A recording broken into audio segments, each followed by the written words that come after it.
What is up, my fellow nerds? Welcome to Tales of Nerdia. Today we're talking about Chapter 366 of Hunter x Hunter, and there was a lot going on this chapter. We got to see every single prince. I don't know how Togashi does it. As a fan, I love it. As someone who has to review this shit, every page that I went to, I was just like, God damn it, one more thing I got to talk about. But honestly, like, when you wrap it all up, this chapter is just as much about the guards and the private soldiers as it is the princes. We got to see a lot of the guards' opinions, what they think of the princes. There was some big reveals this chapter. So you have the fact that Hulkenberg's bodyguards are still alive.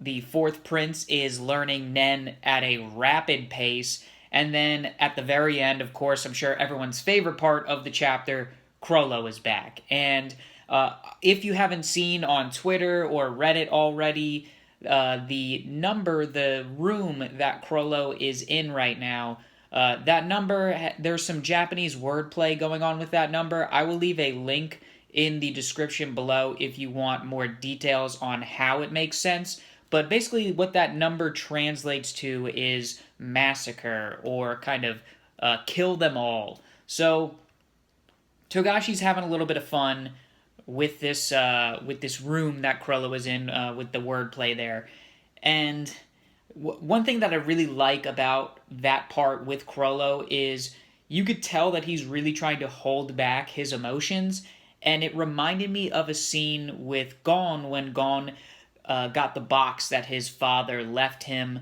that had the ring for Greed Island and the memory card in it and the recording. So when he played the recording of his father that his father left for him, his nen is just like sharp and it is like leaking out a tiny bit, but he's trying to restrain it. There's different emotions between what Gon experienced. You know, he is excited and anxious to hear what his father has to say, whereas Chrollo seems to be holding back his anger and his bloodlust, and but the scenes were very similar. So it was just something interesting that I thought I would point out. As far as what's going to happen down there with Chrollo, I really hope that we will get to see that next chapter, even if it's just a little bit. It would be nice. I feel like if we just get this tiny little bit, like, hey, Chrollo is here and he's pissed off, and then all of a sudden we're back to the princes for 3 or 4 chapters, it would feel a bit unfair, you know, like this little tease that something is going to happen. But at least we're getting this little bit. As far as why Chrollo could be so upset, I'm assuming he got the news from Machi that a few of his legs have been severed, I guess is a good way to put it.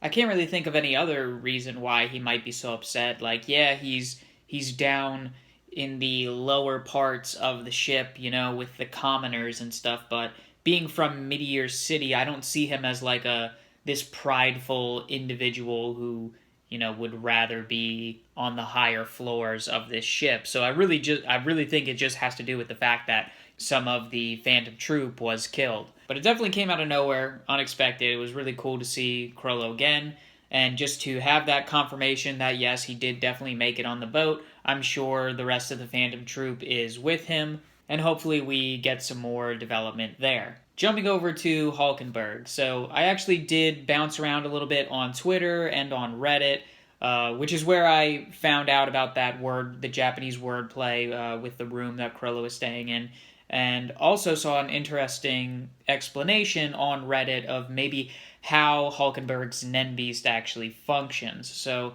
he wakes up, you know, he was probably tired, and the reason he was sleeping was because his Nen Beast actually used its ability, and that ability is likely either one of two things. One, it either revived his bodyguards somehow, and his bodyguards don't remember what happened, but what's more likely is that it gave him a glimpse of the future, and that is why there is a feather stuck to him from his own Nen Beast. So that's where that feather came from. It's from his Nen Beast. As far as the significance of why the feather is stuck, or the feather, what I meant to say is the feather tells us this was the power of his Nen Beast, but as far as why it is stuck to his hand and I'm pretty positive what Togashi was trying to convey is that he can actually see it. At first he was looking at it and I was thought maybe he has just a strange sensation, a strange feeling there, but it seems like he actually does see the feather there. By the way, if you see my camera slowly sliding down, it's because the stand I have it on is not like sticking. Anyways, Hulkenberg. Let me know what you guys think, what Hulkenberg's ability is down in the comments below. The third, big thing in this chapter is the fact that the fourth prince is learning Nen at this rapid pace, right? And I would assume that is because of the Nen beasts. There's just no way that within 4 hours he's controlling his aura with such skill. Even Gon and Killua were not doing that within 4 hours. It's just a bit of a stretch. So I have a feeling that the fact that he has awakened a Nen beast and it is feeding off his aura, that is somehow impacting his ability to access his aura. And we'll see how that affects the other princes going forward, if any of them decide to learn Nen, or maybe how it affects Benjamin. We'll see if he has a small power boost. You would think they would be a little bit weaker because there is another creature sapping away their Nen, but it could have also acted as an awakening of sorts. Another interesting part of this page with the fourth prince is just his demeanor in general. He does not seem threatening at all. He looks like he's enjoying himself, and his facial expressions are just completely different from what I expect. And the way that Theta speaks to him when he is excited about his Nen, oh, I felt it, and she's like, all right, chill out, dude. No, you didn't. It was surprising that she would speak to him in that way and that he would react calmly and sort of playfully. Definitely not something I was expecting to see from the fourth prince. But like I said, the majority of this chapter, we get to learn a little bit about the princes, but also about the bodyguards. So some of the things that happen, I have the chapter in front of me to help me out with this a little bit, just because there is so much going on. So first up, we have Mariam. First thing that we see is that his Nen beast is growing. And is that because it is feeding off his aura? Did it happen to maybe kill anyone already and grow because it fed on them? Something like that. Don't really know why it's growing, but really nice to see Hanzo and Biscuit together. Biscuit's hair looking really cute too. You have Momose passed out because her Nen beast was running wild, earlier in the past few chapters. These bodyguards are debating on when to assassinate her and when to act. And I can't really tell which one of them is thinking this, or if it's just supposed to represent all of their thoughts. I'm pretty sure that's what it is. Then you have poor Fugetsu here just staring at a picture of her sister, but feel bad for her, because she seems like a sweet girl and her sister is a bitch, which is exactly what we see on the next page, is her sister being a bitch. All of the servants just hating on her, and Melody is, reading that from their heartbeats.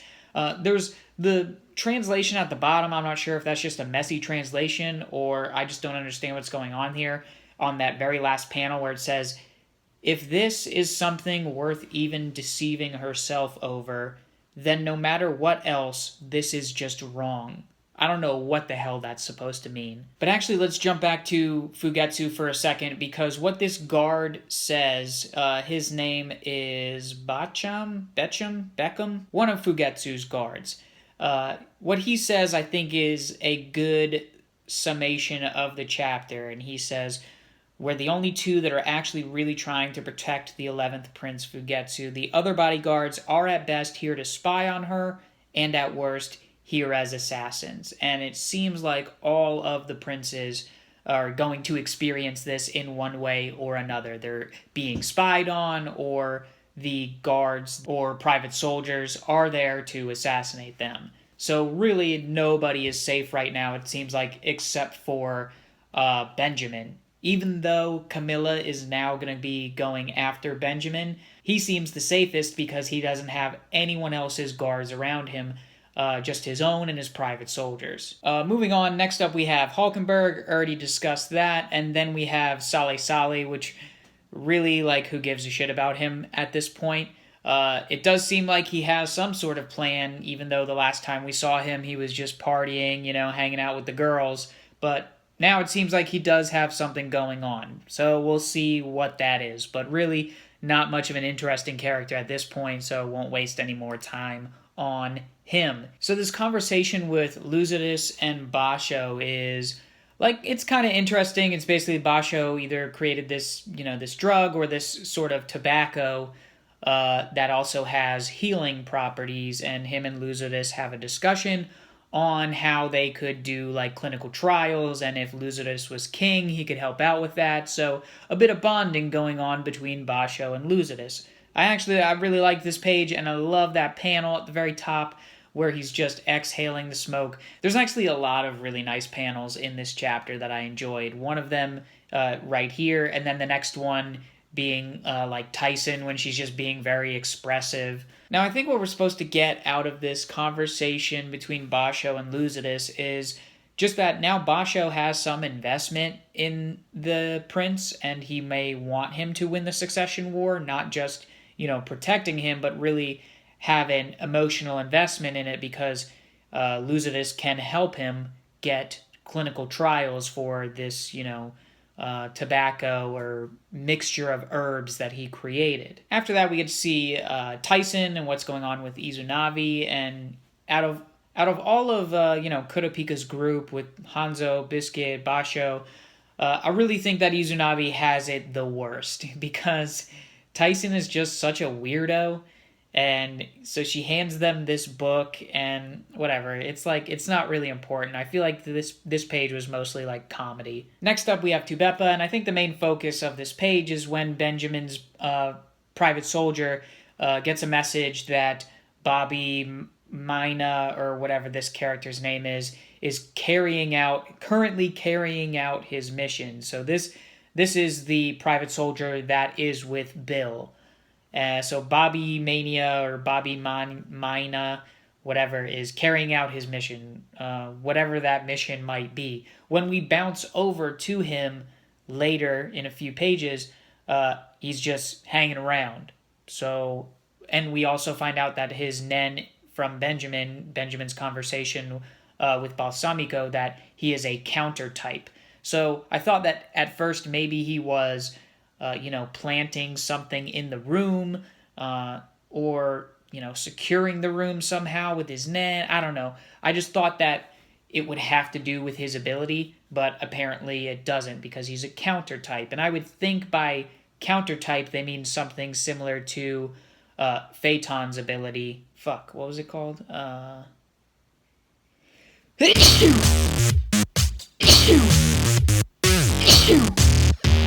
Anyways, moving on.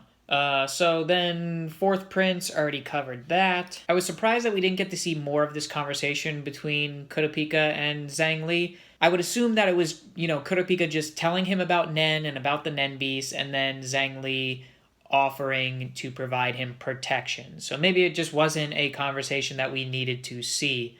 So Zhang Li gives him 2 bodyguards. This is where we find out more about the connection between the first and second queen and how their bodyguards and private soldiers are interacting and sharing information. And in case you're a little confused on why the other queens and princes have their bodyguards with the lower princes, you can go back to chapter 360. I believe it's on page 7 or 8. There's an explanation on how that works. But basically how it works is the first queen gets to put a guard on all the queens below her. The second queen can put guards on all the queens and princes below her. So really what that means is there's only the first queen doesn't have anyone else's guards or soldiers protecting her. Same thing with Benjamin because he is the first prince, and then probably the fourth prince since the first queen is his mom. So even though he's the fourth prince, I don't believe that Camilla or Zhang Li can place bodyguards with him. Not 100% sure on that, but I think I'm right. But if I'm wrong, correct me in the comments below, please. But the bulk of this conversation, this page, is that the first queen and second queen, they have some sort of alliance. They're sharing information. They also have this guy, Mandem, who is kind of acting as a mediator between the two, even though he is the second queen, affiliated with the second queen. Now, when we actually get to see the second queen, her demeanor is interesting. She doesn't look like the kind of person who would want to participate. I don't know if this is the right way to describe it, but she just seems very, like, shut down, very disconnected from what's going on. She's just kind of, like, staring at her plate, and just the way that her eyes are colored. She just doesn't seem very interested in this war at all, but she is apparently participating because she helped arrange, or maybe it was the first queen who approached the second queen and is asking her soldiers to share information. So maybe it was a proposal by the first queen, and the second queen is very passive. She does seem like a very passive person to me. So as this conversation is going on between the second queen and Camilla, it turns out that one of Benjamin's soldiers, that it looks like he was sent away, like Camilla sent him away, like, to get out of the room. Well, apparently he's still spying on them, and he has this Nen that, according to the translator's note, is written as Rear Window Bird.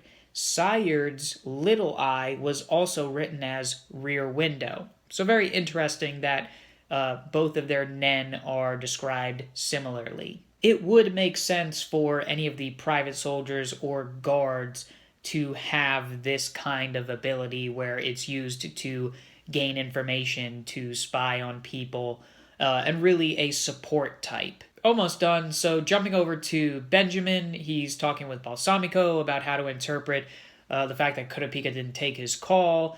They have Bobby in place now, and they mention, like, if they want a stalemate, then they won't engage in a fight, blah, blah, blah, blah. He's a counter type. So we find out he's a counter type, and then Balsamico says, like, this is a good chance to gain an understanding of their abilities. And that's when this other private soldier steps up. So maybe they're going to send over a second private soldier. But I really thought, though, that this other private soldier was with Bill now and with Kurapika now to gain information and to find out what their abilities are. But apparently that's going to be this guy's job. So still curious on what this other private soldier's mission is. The one who is currently with Kurapika and Bill, Bobby. Finally, since we already covered Chrollo, we'll jump over to what's going on with the 14th Prince and Kurapika and Bill.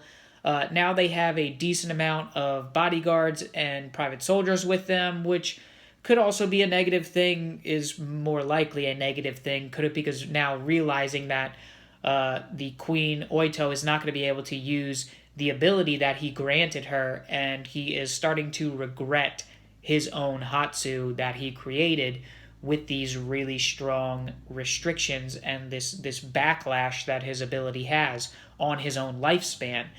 So he is starting to regret that. This is another one of the panels that I really like when it shows this skull as he thinks about the backlash of his own ability. I also really liked how Bobby is talking with the second queen's guard that was sent over here, since they're supposed to cooperate. And he's talking, and the guy puts his hand on Bobby's shoulder, and once he starts to walk away, he just kind of like brushes it off, like, he thinks he's better than him. But that's going to do it for me, guys. Honestly, there's so much going on this chapter, or this arc, that it's pretty much impossible to predict what's going to happen next. I could probably come up with some theories. They're going to be wrong. So, really enjoyed this chapter. I hope you guys enjoyed the video. Leave a like if you did. Subscribe for more. And, if you want to, I may do a live stream or something this week. If I do, you want to make sure that you have the notification bell turned on, or turn on the notifications or whatever the fuck. You know what I'm saying. Anyways, guys, thanks for watching. I'll see you very soon. Bye.